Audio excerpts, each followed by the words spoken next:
This story is brought to your ears by all our fantastic supporters on Patreon. To get on the action yourself with bloopers, extras, and the occasional early story, join us at patreon.com/voiceofallmtg. We'd like to thank our newest patron, Andreas Otto Mueller, for already donating. For more stories or just a chat, visit voiceofallmtg.com. And now, Voice of All presents A Familiar Stranger, Episode 6 of the Chronicle of Bolas. Where the flat tundra gave way to the western range of the Kalsisma, hills rose like the jagged teeth of a monstrously large dragon sprouting from the hard ground. Amid the hills stood a stone spire twisted into a massive coil. Beside it, an eerie, blue-green light drifted like haze from a cleft that split the earth. Here, at the gateway to Ugin's grave, Grandmother halted their party with a raised hand rather than speech. The fissure dove deep to create a vast canyon cut through ice and rock. What lay at the base of the canyon was concealed by a huge cocoon of spiky rocks dusted with snow and decorated with crackling lines of ice that traced unfathomable runes woven into its surface. From where they stood on an overlook, there was no way down into the canyon, although a dusty trail kept going out of sight around the rocky ground that bordered the chasm. Niva remembered the journey to Ugin's grave 6 years ago, the trek across the tundra, trapping birds and hunting a herd of saiga, and how they'd reached the cleft. After gaping in awe at the strange formation, they had walked on the narrow trail along the canyon's rim to a shallow cave. There, they had camped for 10 nights. Grandmother called with a ptarmigan's croak, and then listened. As they waited for an answer, Niva shifted nervously. The glow disturbed her almost as much as the sight of the rock cocoon grown along the depths of the chasm. Were the growths bigger than they had been 6 years ago? Were there more of the mysterious runes? What are those? Grandmother calls them hedrons. They protect the spirit dragon's bones. Ah. What are we waiting for? There's a cave ahead. A hunting party sometimes camps here. Why? The hunting is particularly good here because dragons avoid this area. And we have to guard against incursions from the Ojutai and Kolagan tribes. They'd hunt here too if they could, stealing the game from our territory. I meant, why are we waiting, instead of going in? To let them know we're coming. We don't want to surprise them. Tae Jin stared down into the chasm and the shimmering surface of the hedrons. They were opaque, impossible to see if bones lay beneath them, as Grandmother claimed. A curve in the canyon wall hid the rest of the cocoon. I had no idea the spirit dragon was so huge. I thought he was the same size as the dragon lords. No, he was the greatest of the dragons, as of course he must be, since he is the progenitor of all of Tarkir. Baisha stood on Tae Jin's other side, shading her eyes with a hand as she studied the hedrons with a slight, mysterious smile. A thought stabbed in Niva's head. How annoying that Baisha must show off her knowledge when it was Niva who had shown interest in the young ghost fire warrior first. Her twin already commanded more of Grandmother's attention. Couldn't she leave Niva with anything? A shrill sound broke up the path of her thoughts. Grandmother whistling a louder call. Only the wind answered. Mevra is leader of the group who came here last season. Even if they are off hunting, they usually leave a few people at the encampment to cure hides and such work. Grandmother gestured to Feck. You go up the path to the cave. Matak, you, Oyen, Rakan, and Soya, stay here to guard Tae Jin. Do you think this has been an Ojutai trap all along? Matak glowered at Tae Jin. Grandmother's stern gaze settled on the young man. It might be. I want you to guard Tae Jin from attack by any of his Ojutai brethren who may have been tasked to follow and kill him. Take cover in the rocks. Girls with me. Feck quickly vanished from sight around the curve of the trail, while the others hid among a jumble of rocks, the debris thrown up from the canyon when the spirit dragon had slammed into the ground. What's wrong? Where do you think they went? Grandmother touched her lips to command silence. She led the girls back the way they had come through the debris field, cut through here and there with stands of surviving trees. After about 200 paces, she showed them a knock cut into the trunk of an old juniper tree. Sliding sideways between the trees, they eased through the foliage and emerged onto a dried-up stream bed. They followed its descent for a short ways, slipping and sliding on smooth stones. Grandmother halted beside a large rock, half concealed by the thick branches of a medicinal plant called Weeping Berry. A mark had been carved into the rock. The Claw of Temur, now forbidden by Atarka. She brushed aside the hanging branches to reveal the narrow entrance to a tunnel. She tapped first Naiva's nose, and then Baisha's, the old gesture she'd used to get their attention when they were toddlers. This knowledge belongs to the Whisperers and to the Elders. Never tell anyone else. Do you understand me? Yes. Naiva frowned, both troubled and excited by the solemn words. I understand. They walked single file, Grandmother leading, with Naiva at the rear. After some time, the passage took a sharp turn, and they emerged into a circular pocket valley about 100 paces across. The air within the valley was warm, almost balmy. Edible plants grew around a spring. The sky overhead was made small by the enveloping rocks, but the intense smell of growing things gave a richness to the tiny sanctuary. Baisha knelt by the spring. It's beautiful. Look, here's chokeberry and stonebreaker and twilight moss. How is it so summer-like? This is a sacred place, where shamans come to meditate.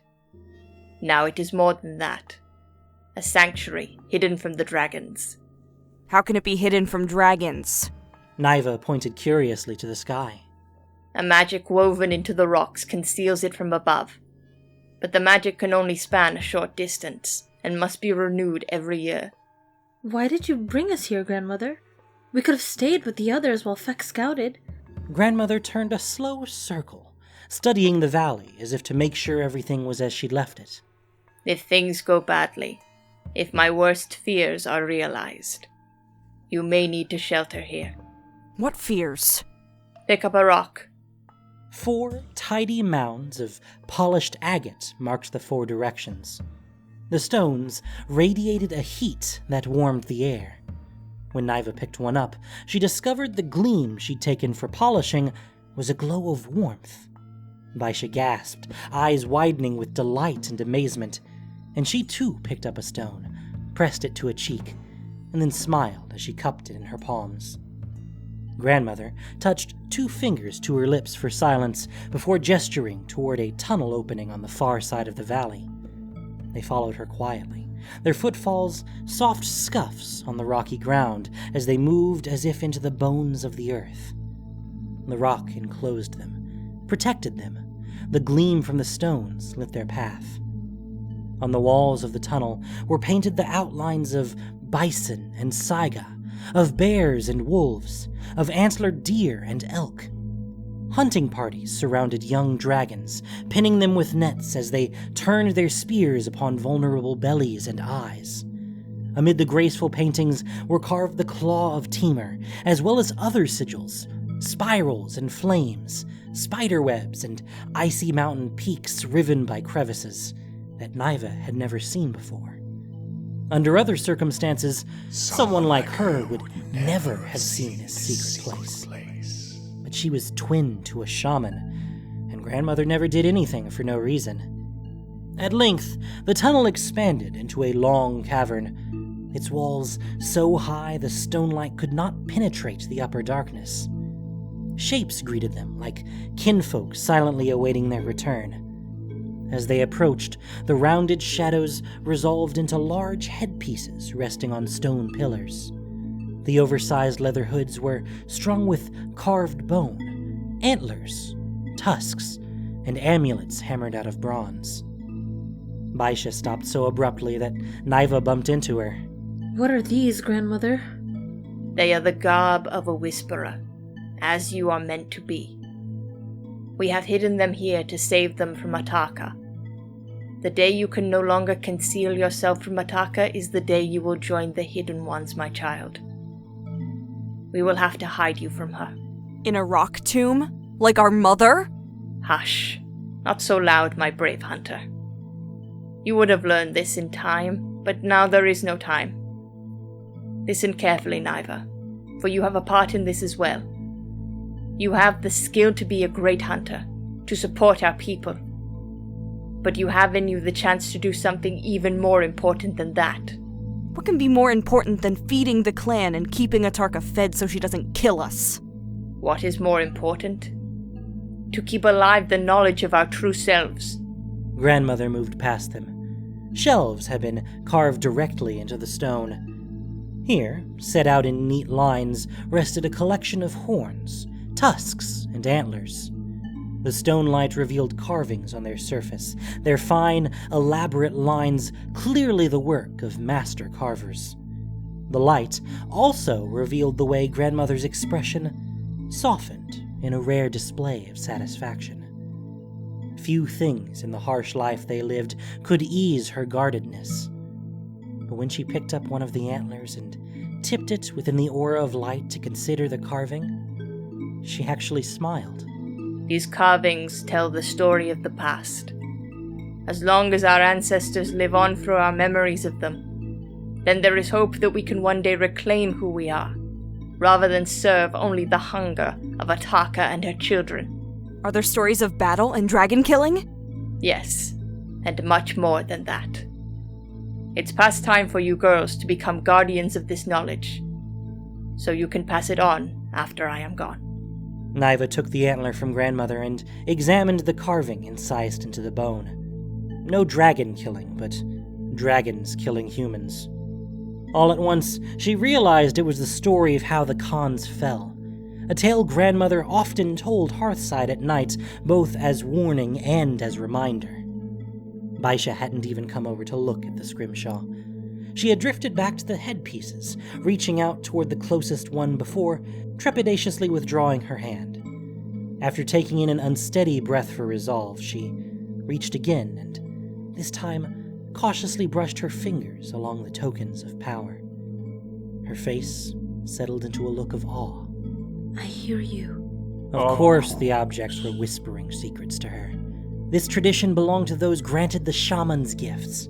It didn't belong to hunters like Naiva. She was only here because of Baisha.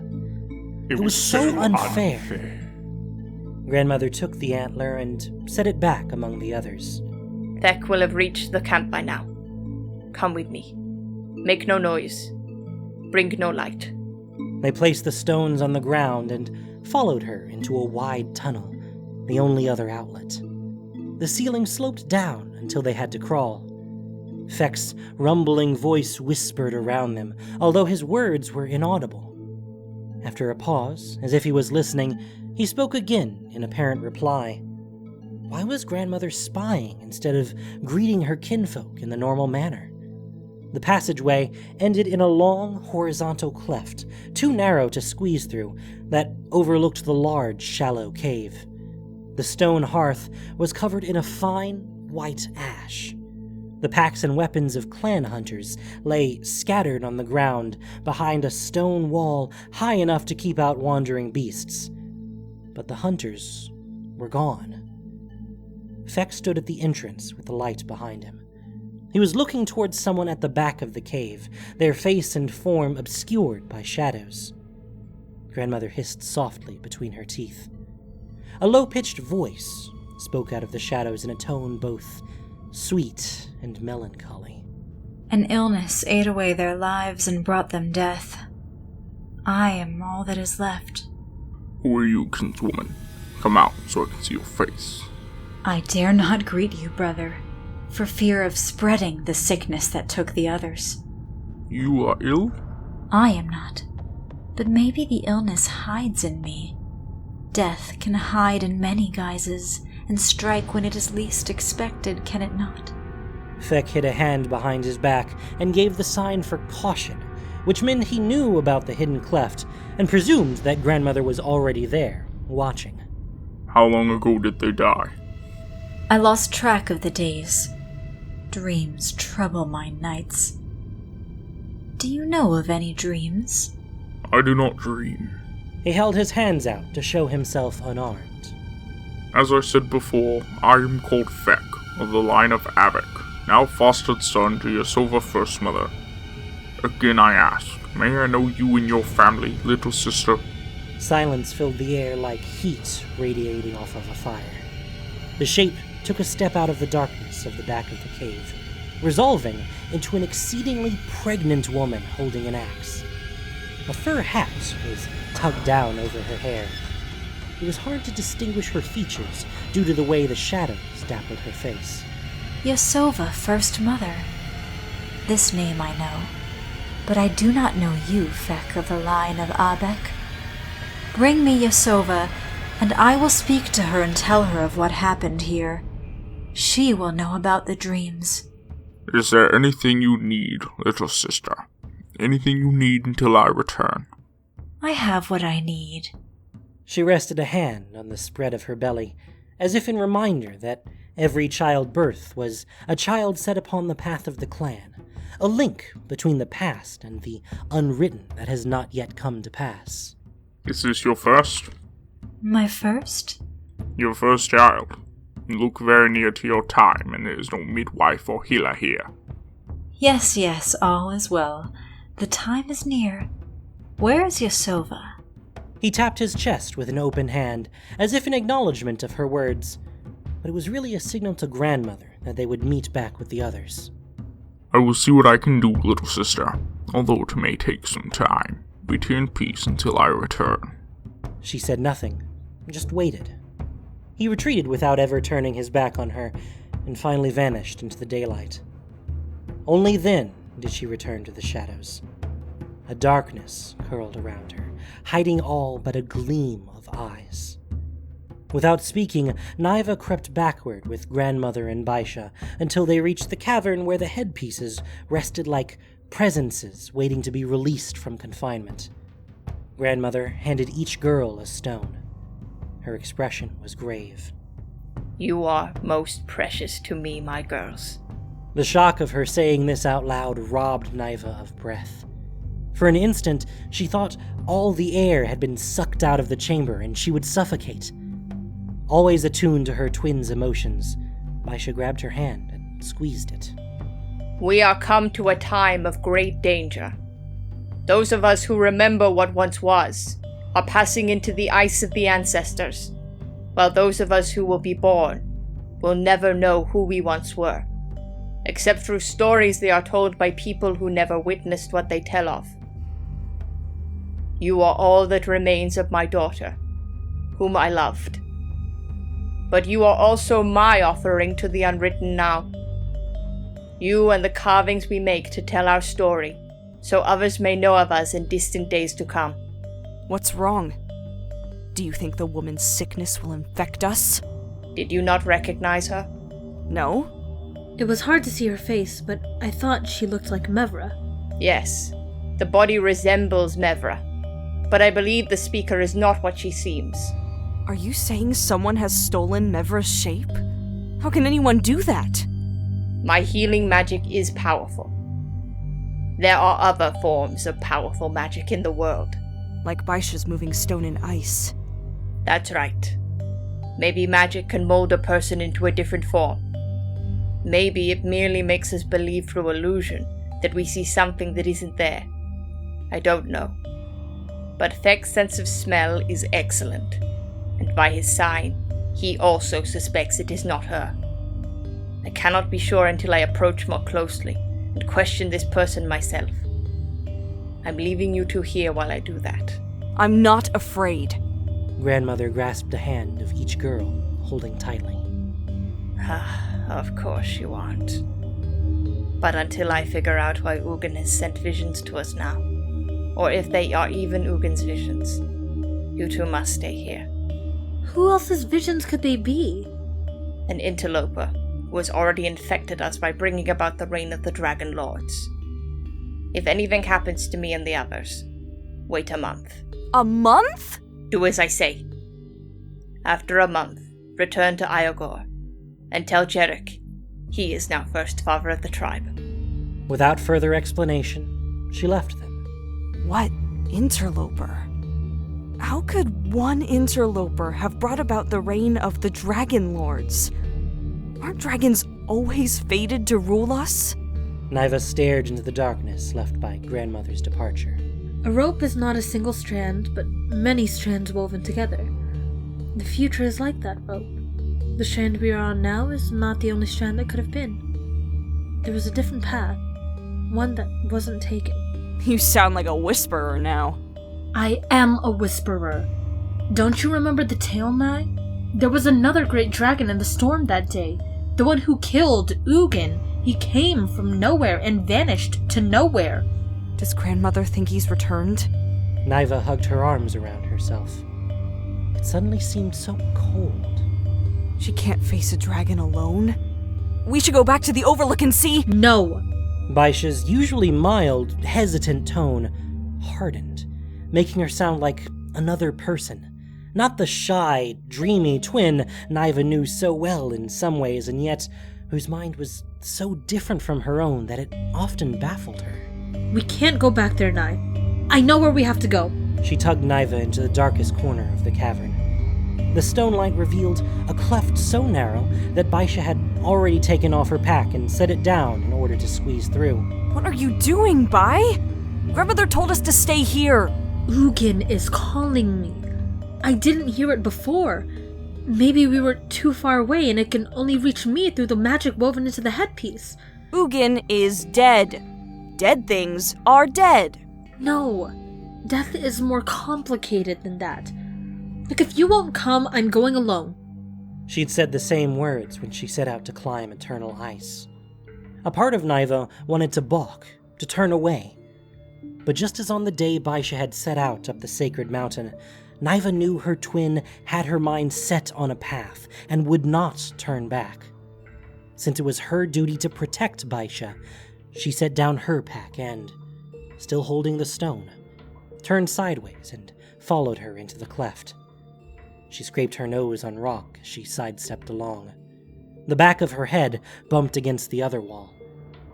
After 111 sidesteps, the cleft widened enough that she could cram up beside her twin. Bai was breathing hard, coughing a little. Niva draped an arm over her shoulders. Look, there's a glimmer of daylight ahead. We'll set the stones down here so we can get them when we come back. The cleft collapsed into a shallow cave where a ring of stones formed a fire pit. It hadn't been used for a long time, all the ash blown away, and Niva saw no sign of stockpiled fuel. They found a track, a switchback down the steep canyon face. The sun wasn't yet at zenith, and shadows filled the canyon, so they walked with care for where they set their feet. The track wasn't more than a handspan across. It would be easy to tumble down onto the ice-ridden spikes of the hedrons. The noise of the wind fell away as they descended, drowning them in a dense hush like their ears were stuffed with cloth. A deep, soundless vibration hummed up through the soles of their boots in a slow rhythm that reminded Niva of breathing. Not that there was anything alive down here except the two girls. Not even birds flew. When she licked her lips, the air almost seemed to spark on her tongue, as if they were walking into an invisible sheet of frozen lightning. At last, the trail bottomed out, catching them in a dead end. Angled hedron walls confined them. There was nowhere to go except back up the track. Her twin had led her into a dead end, as always. The thought crept stealthily into Niva's mind. She always had to follow the path grandmother set out for Baisha, instead of commanding the glory due to her for her hunting prowess. She deserved more. Nye? What? Startled, Niva turned to see Baisha watching her through narrowed eyes. There was just something funny about your eyes, but it's gone. Look, here what I found. She fixed a hand around a lower corner of one of the hedrons. As if it were a dragon's scale come loose, she shifted a slate-like slab of rock to reveal an opening big enough to crawl through. Don't go in there! Baisha dropped to her knees and crawled in. Her feet vanished. The ground thrummed, then quieted. Niva prided herself on her courage. The sight of that gap into a murky darkness no light could penetrate struck a blade of terror into her heart. Coward! All her life she'd been reminded over and over that she was to protect her twin. For so long, she'd thought it was because Baisha was weaker, frailer, less competent. Maybe a person who the tribe would decide wasn't worth feeding. But it wasn't like that at all. Grandmother loves her better than she loves you. You can leave her. No one will miss her. And then Grandmother will love you more. The thought nagged. She took a step away, toward the track. Another step. You have a greater destiny. You will become the most magnificent hunter known to your people. It will be easy once you no longer have her to burden you. But duty and love rooted her feet. It was impossible to walk away and leave her twin behind. They had been born together, pulled from the bloody womb of their dead mother, hand clasped to hand. To betray that bond was to betray her own self. So she knelt and ducked inside the hedron. A gleaming mist drifted before her eyes, obscuring her vision. Colors twisted like threads, shimmering, dizzying. The space was vast, immeasurable, the heady breath of eternity sweet against her face. The space was as small as a skin tent raised against the snow in midwinter, cramped and humid. Baisha lay sprawled across the ground as if asleep, one hand limp at her side, and the other extended above her head to grasp an object Niva could not see. The air clotted in Niva's lungs. She fell forward as her vision hazed. With her last conscious breath, she clasped her twin's hand, skin to skin. The magic of the hedrons opened a gate mind to mind. The spirit dragon's essence rose like a cliff of ice around her, glittering and impassable. She fell into the vision where Baisha had already plunged.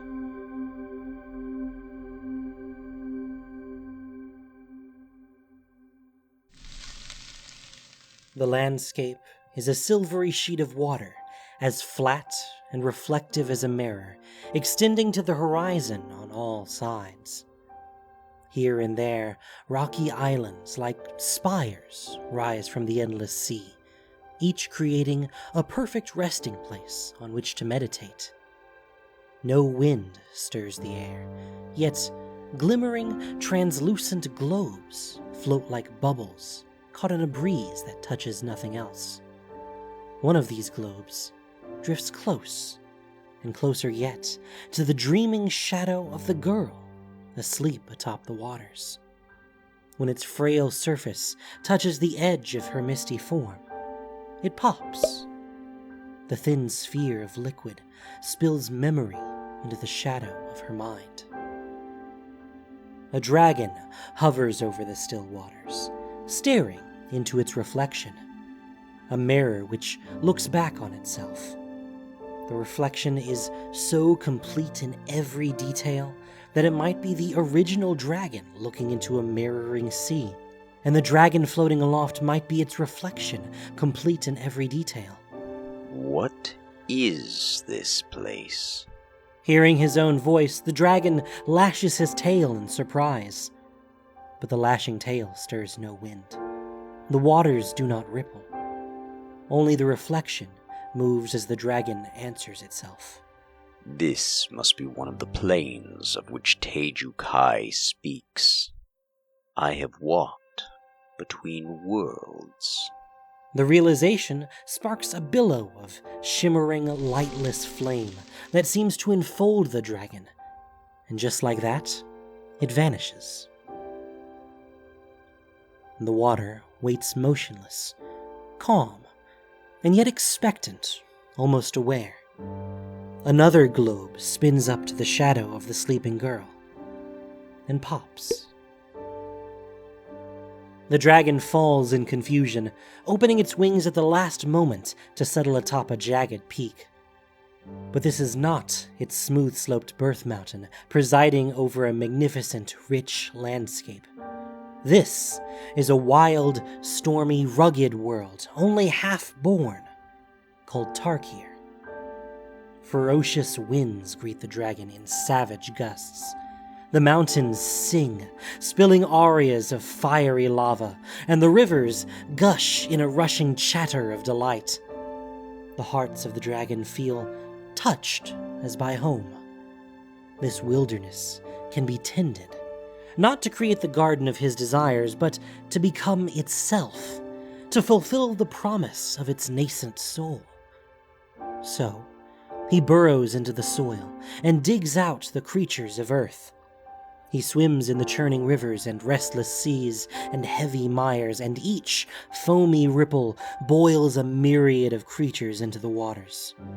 The beat of his wings cracks thunder and lightning through the sky, and this tempest births dragons. Even fire begets living things, splendid in their heat and beauty. Or at least, this is a story the humanoids often tell as they weave tales about the most ancient of days. For those who witness the dragon's majesty and power cannot help but wish to be associated with its grandeur. As a knowledge of magic arises among the various peoples, shamans seek the dragon's tutelage. To the wisest, he relates the story of the journey that brought him to Tarkir. In telling the tale, he discovers that the worst edge of the shock and betrayal have worn off. What has happened to his twin? Has Nicole survived? What of their birth plane? If he could walk the plains once, surely he can do so again. He seeks in his mind for the spark that opens the way between worlds. In a wash of invisible, rippling flame, he shifts through a blind, disorienting darkness and, after a moment of stomach-churning unpleasantness, finds himself again floating above the still waters in their mysterious aura of meditative peace. He stares at his perfect image, staring back at himself. A single drop of water falls from the lambent sky, or perhaps from his own eye, and strikes the water. The ripple of its passage opens a vista. Through this window, he sees the birth mountain, still proud, still snow-capped, but marred now by an unsightly growth. Like an unvoiced roar of anguish, all the thick, clotted emotion he thought he had left behind swells up in a fierce surge. The spark gives him passage. He twists through shadow, and then he is there, falling out of the sky toward the birth mountain. He pulls up onto a mighty current of wind and circles the mountain, cycling lower and lower, until he sees that someone has built a temple atop the mountain. This structure is a gaudy spectacle of tiered roofs painted red like blood, and topped by two huge horns curving on each other. Robed priests come running, seeing him, and they ring bells and hammer on drums. Some prostrate themselves as if in worship, while others weave magic and fling it at him like a net meant to capture and drag him down.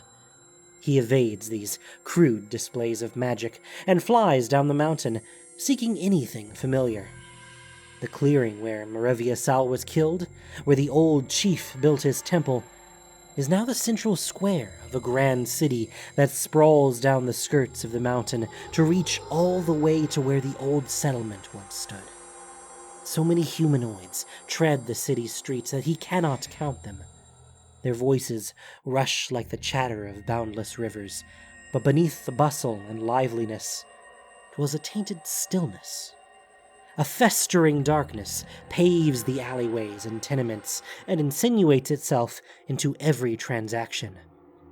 Beneath the prosperity of those who wear a badge sewn with curved horns, of those who feast at grand tables and serve in opulent temples, of those who carry iron swords and spears as they swagger about their business, creep the shackled and the starving, the slave and the shunned.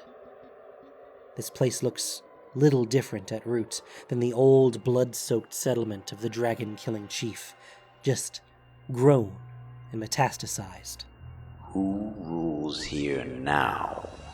But he knows in his heart who rules here. He recognizes the shape of the curved horns. My brother, my twin. He betrays me still, the promises we made, the bond we shared. With a howl of frustration, of rage, of grief, he vanishes in a ripple of invisible fire. After a gut-twisting passage through the blind darkness, he emerges again above the dreaming mirror. The calm waters soothe his troubled heart. The cursed lash of emotion eases. For years uncounted, he hovers above the waters, lost in thought and lost to ego's purpose. The world on which he first fell to earth, Dominaria, is but one of many. Why weigh himself with the past when an entire universe of worlds awaits exploration?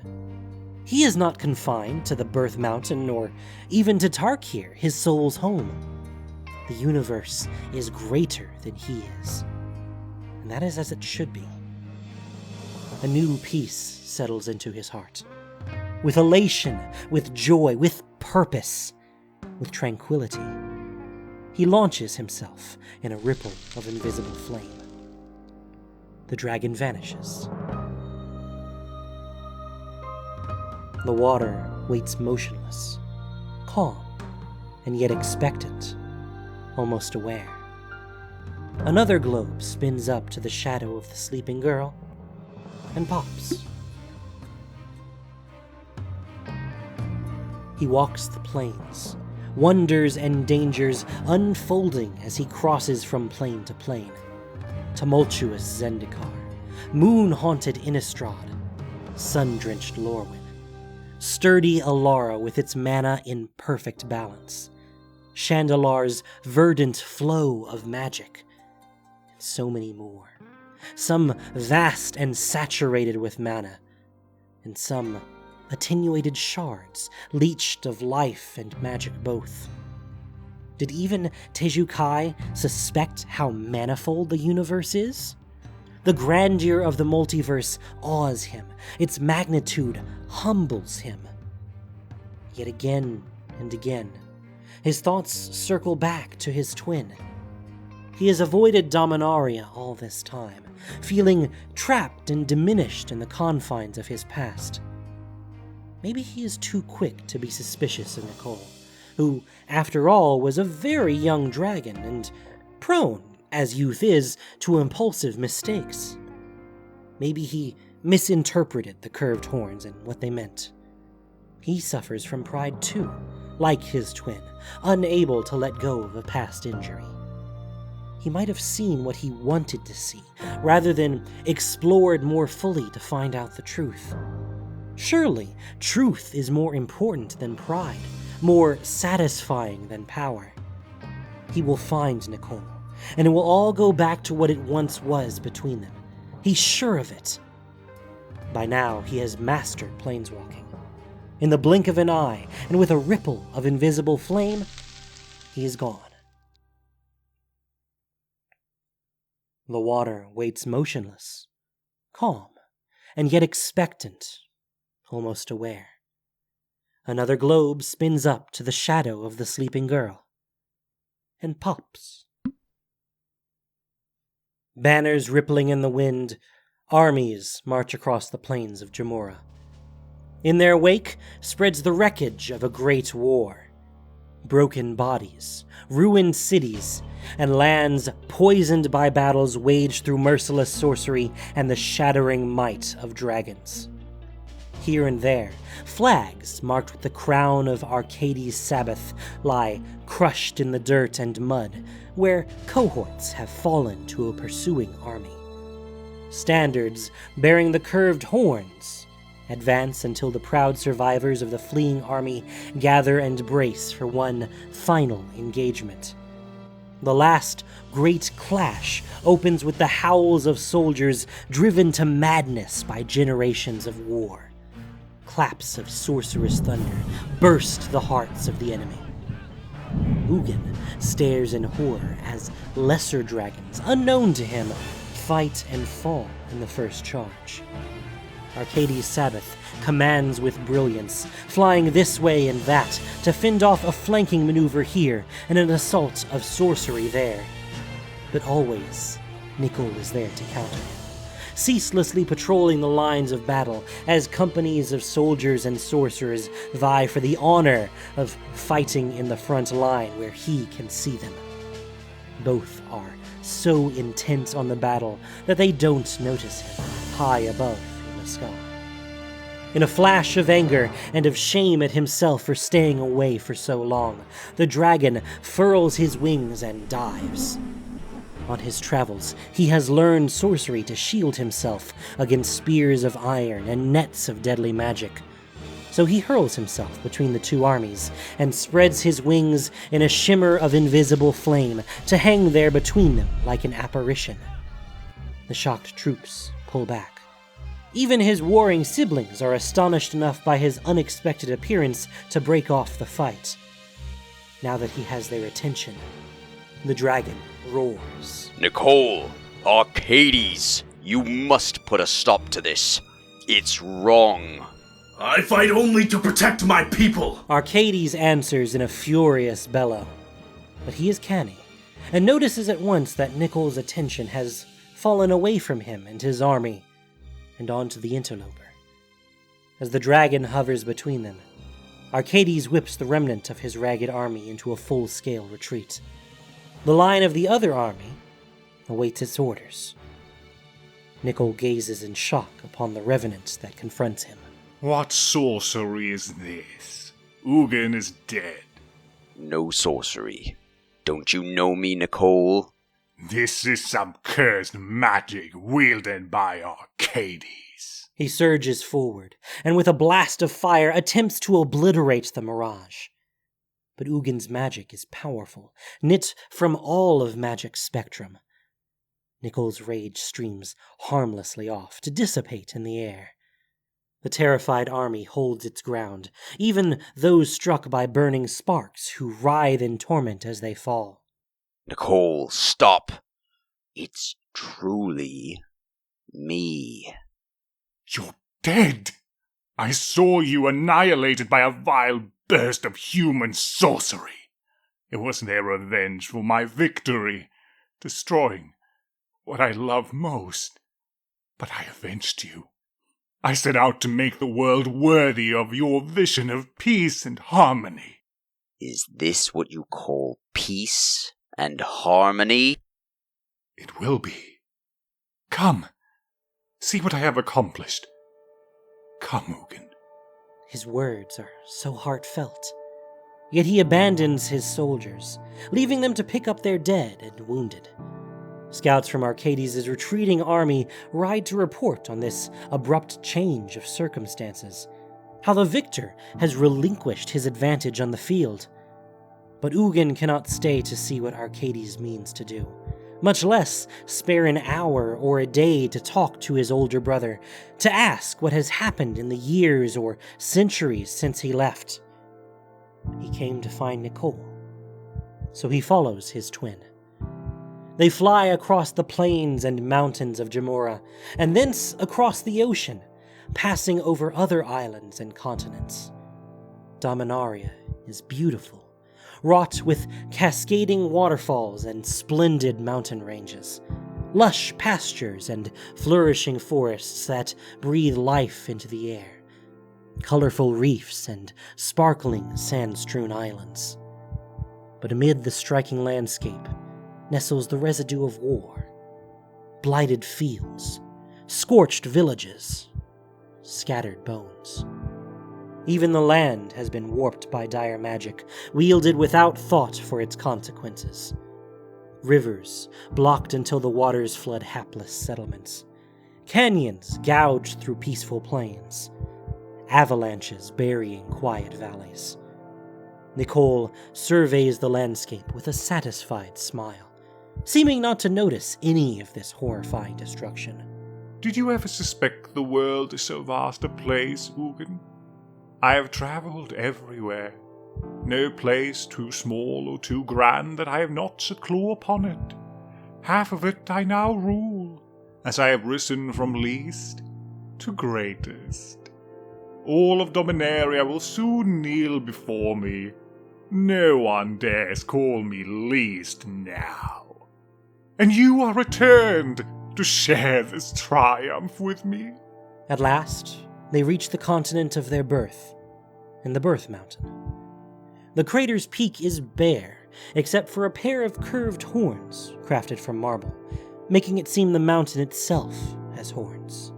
Was there not a temple built here? There was, a long time ago, but I realized it wasn't fitting for humanoids to set their feet atop sacred ground meant only for dragons. Only for me. He lands gracefully, leaving room for Ugin to settle beside him.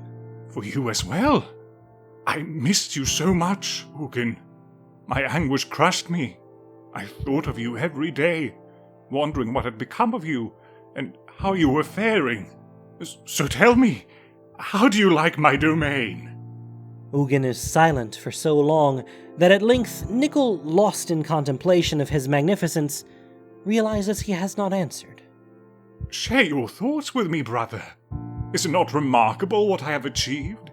Even you must admit no creature has ever held so much power over so many as I do. You tried to influence me with that trick of the mind. How could you, Nicole? Bad enough that you worked such a terrible magic upon others, but on me, your twin. You disliked the trick never so much as when it worked against you.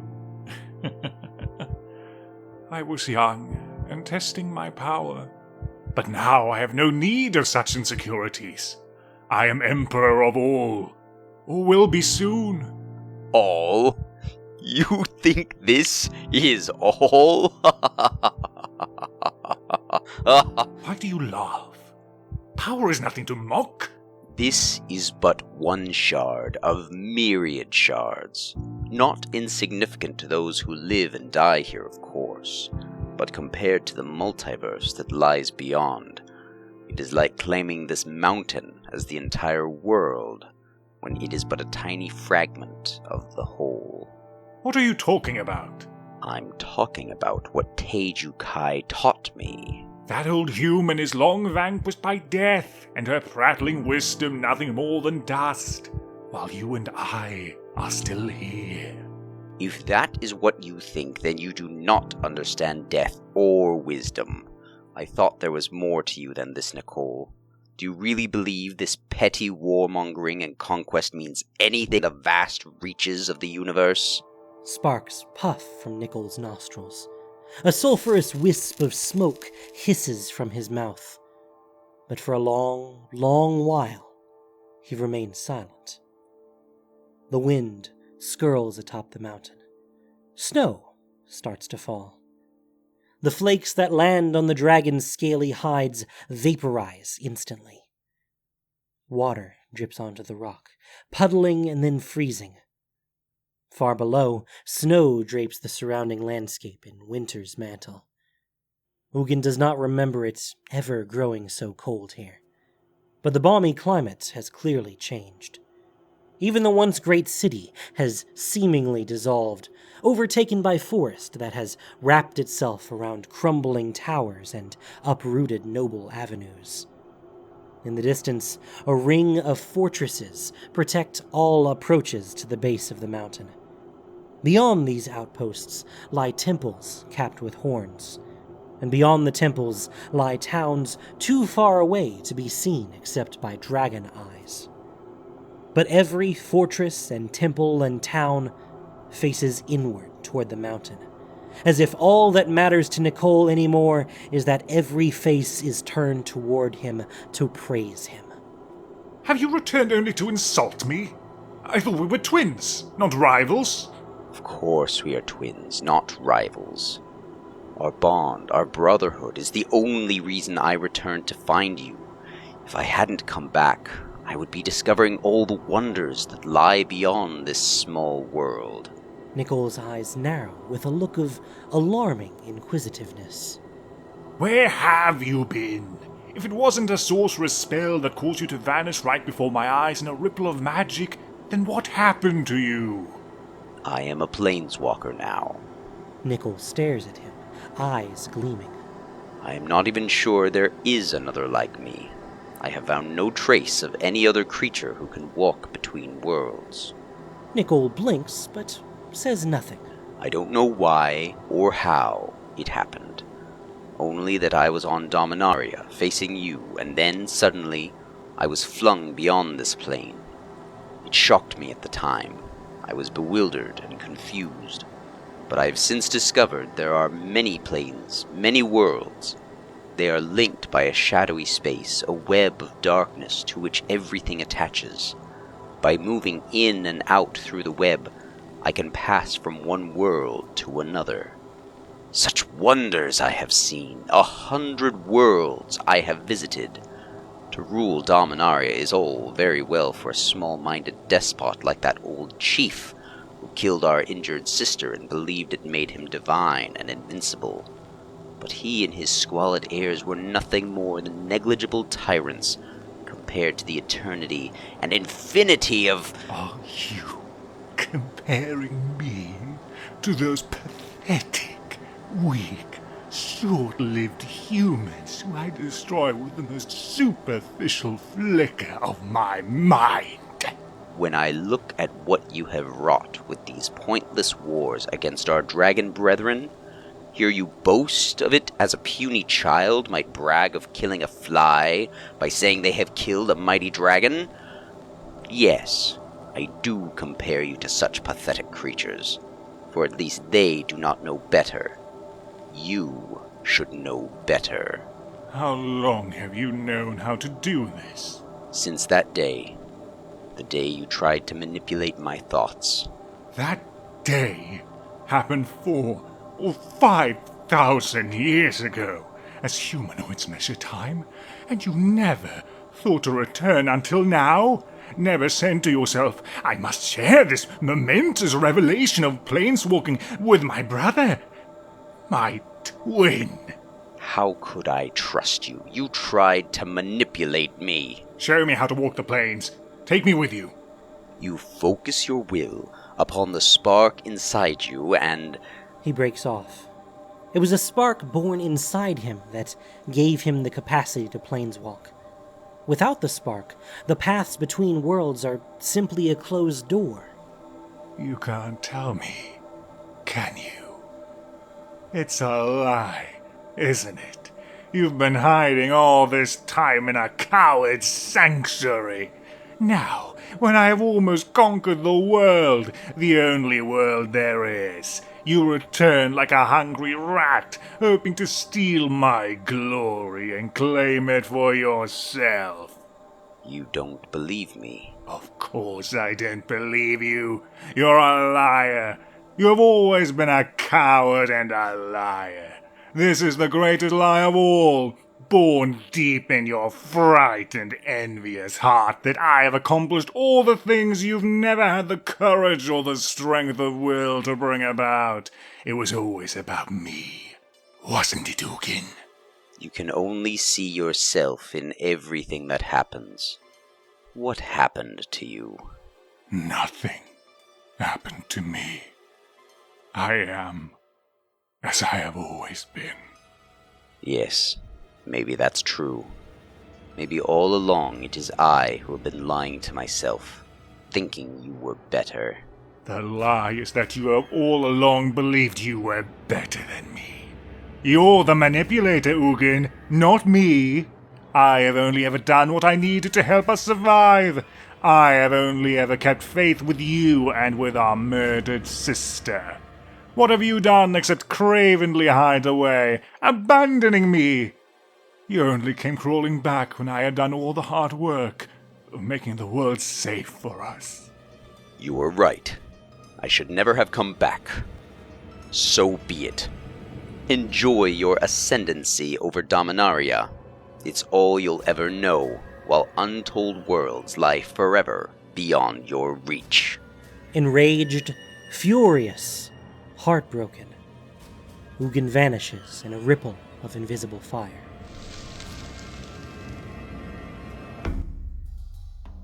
A jolt rolled Niva off her side. As her back hit the cold wall of the hedron, she opened her eyes in shock. Her hand had lost hold of Baisha's fingers, the contact broken. Her twin still breathed, chest rising and falling in slow swells. Beneath the closed eyelids, her eyes moved restlessly, darting as if trying to take in an endless stream of sights. Was she caught in memories or in false dreams? Was what they were seeing real or an illusion? A hunter trusted in the evidence in front of her eyes. The imprint of hooves or paws, broken grass revealing a trail, the smells on the ground and in the air, the rustling of a beast's passage or its vocalizations marking its position. How could anyone trust stories handed down from the ancient past, or dreams bubbling up from an unknown source? What if it was all lies? A scuff sounded from outside, followed by a slide of pebbles on the path. She ducked her head out of the small opening to see her grandmother hastening down the switchback path. Scrambling out, she grabbed her spear. Grandmother! She kept her voice low, glancing nervously up at the sky, although she could not have said why. Just that she felt a prickling on her back, a bristling along her neck, as if the hunter was being hunted by a predator much larger and more deadly than any human. Niva, why did you two leave the safety of the cavern? Where is Baisha? Grandmother set a firm hand on her shoulder, shaking her with a rare display of concern. Niva indicated the low opening and murky interior. I tried to stop her, but you know how she is. The spirit dragon lured her down here and has trapped her in a strange realm of wide water, like a mirror. Trapped her? I followed her inside. When I took hold of her hand, I fell asleep too. I saw what she saw. Dreams that felt like memories. Then I rolled over and the contact between us broke, and I woke up, but she's still sleeping. It's as if she can't stop. The spirit dragon is trying to speak to us. Ugin is dead. You keep saying that, but the ancestors never truly leave us, unless we discard our memory of them. What did you see? Niva was no storyteller. Instead, like a hunter, she efficiently described the strange landscape and the floating bubbles. Grandmother listened closely, and, after Niva was done, stood in silence, her expression as focused as if she were hunting through the words for the secret she was looking for. At last, Niva could take her silence no longer and broke in. But what does this all mean? Why is all this happening? It seems Ugin is not dead after all, but not awake either. I must conclude the spirit dragon is trying to communicate to us in the only way he can, as the ancestors sometimes do through dreams and visions. The wind folk are more deeply attuned to the winds of magic, so he sent them a vision out of the depths of his sleep. They called Baisha to him, knowing her for a whisperer who can speak mind to mind. As you and I cannot, Niva. That is not a lack in you and me. It just means Baisha has her own path in life. To pass on a vision to you? Telling you to come to this grave? Perhaps. Tae Jin's master must be a powerful shaman. Thus, he too can receive a vision, and thus, Tae Jin is sent to me in order to tell me the story Ugin told the Jeskai long ago. That story must be important as part of what the spirit dragon wants me to know. But what am I supposed to learn from all these hints and landmarks? What does Ugin want me to see? What if it's all lies, Grandmother? Dreams can be lies. Old stories can be lies. Grandmother grabbed her chin and forced her to look at her, staring into her eyes as she searchingly examined her face. Your pupils look normal. Do you hear a whispering in your head? What do you mean? No! What do you think is happening?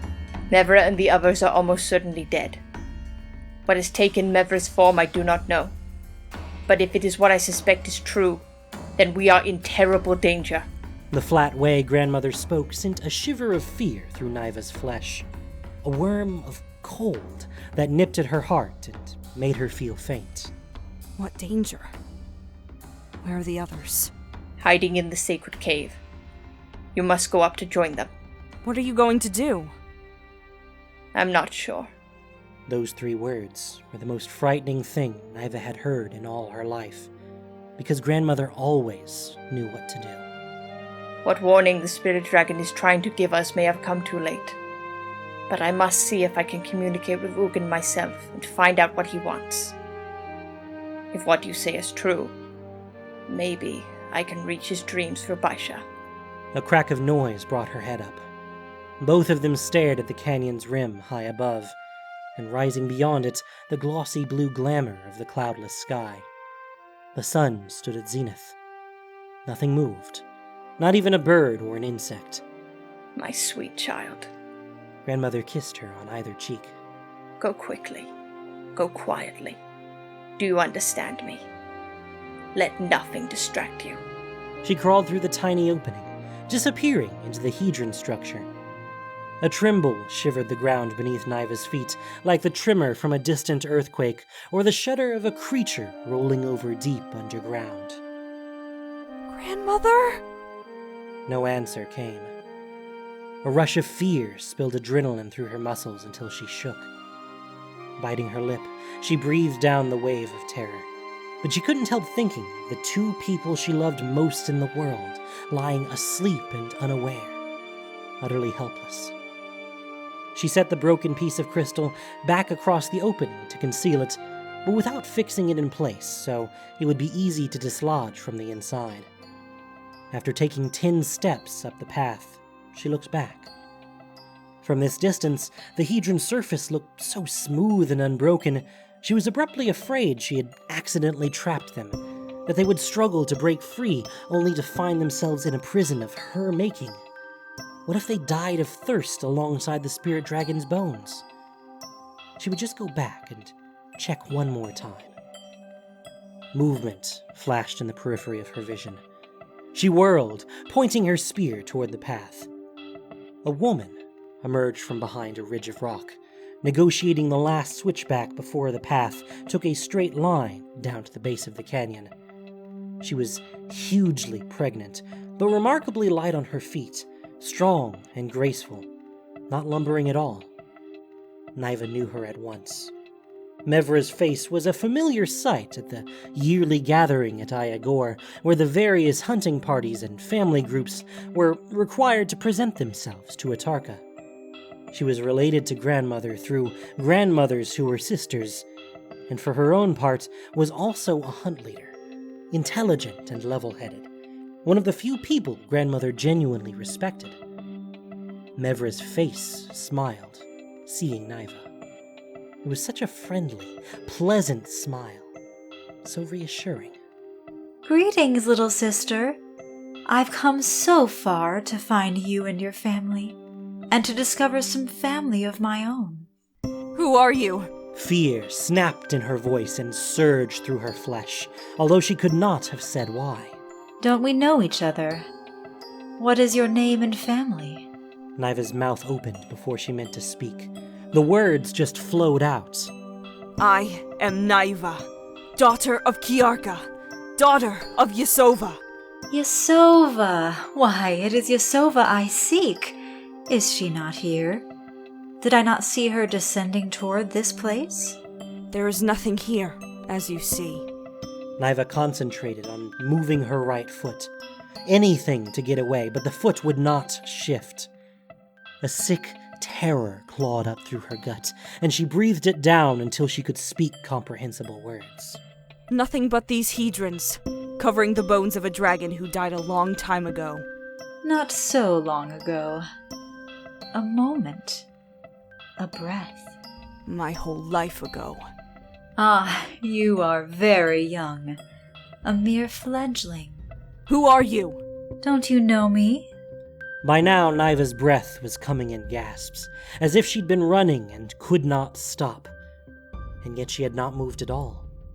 The pregnant woman wearing Mevra's face descended lower and lower, coming closer. Her hunter's training raised every alarm. The woman had no smell of felt or sweat, no glisten of oil on her uncovered cheeks. The wind did not stir any loose strands of her black hair. Her steps made no noise, not even the slightest scuff. Her feet weren't touching the ground, a finger's breadth gap between the soles of her boots and the rough dirt. What had grandmother said? Illusion may make us see what is not there. Who are you? Her hands grimly clutched the haft as she leveled her spear at the woman, who was still descending with that eerie glide. You aren't Mevra. You're no kin of mine. The pregnant woman halted. She blinked in a slow lowering and raising of eyelids that seemed to turn the day to dusk. And then she smiled. A little too widely, a little too brightly, a little too warmly. A wise fledgling to be so observant. Where is Yasova? Not here, as you can see for yourself. Niva felt dizzy with the effort of staying upright. Who are you? You're not Mevra. Your feet aren't even touching the ground. A clever one. The pregnant woman's laughter filled the canyon, echoing off its high walls until Niva fell to her knees and, dropping her spear, clapped her hands over her ears. The laughter cracked as the woman's smile widened, curling back around her head, mouth splitting as if cut by a blade to expose her throat, lips peeling away to consume her head and then her shoulders, and then she turned inside out in a horrific distortion of birth. But what emerged from the melting body of the woman twisted and stretched, growing as voraciously as if this new being wished to consume the very heavens. A dragon unfolded out of the illusion, so magnificent a creature that the memory of Atarka's might seemed paltry in comparison. He was so big he blocked the sun, allowing its light to limn his form on either side so he shone. Rainbows refracted around him, spilling arcs of color across the sky as if in celebration of his arrival. In shock, Niva stared up at the curved horns, familiar to her from the strange memories she'd shared inside the Hedron. A gleaming, egg-shaped gem floated between the horns, turning slowly, mesmerizing. All will be well now. You are safe now, little Niva. All your troubles will be solved. Everything you have always wanted will become yours for as long as you live. Trust me. I just need one thing. One little thing. Never would she bow. Never would she cringe. Never. What do you want? I want Ugin. Ugin is dead! That's what I thought the first time I killed him. But he wasn't dead after all. This time, I returned to make sure of it. You are the indomitable dragon hunter, soon to be renowned as the mightiest of all dragon killers, who is going to help me destroy him for all eternity.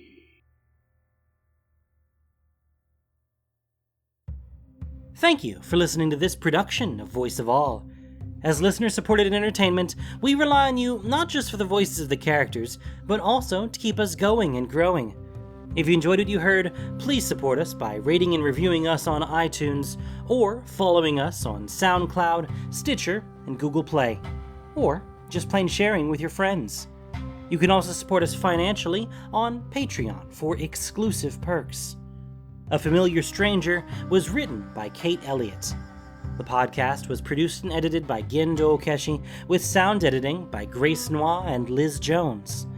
This week's story featured the voice talents of Tom Hickey, Abigail Turner, Kiana Malalat, Maxie Bridgewood, Ryan Yoshitani, Erkman013, Red, Regula, David Mayer, and Corbin Condon. Voice of all is unofficial fan content, permitted under the Wizards of the Coast fan content policy. Magic the Gathering is copyright Wizards of the Coast. Thanks so much for listening. Y'all have a great day.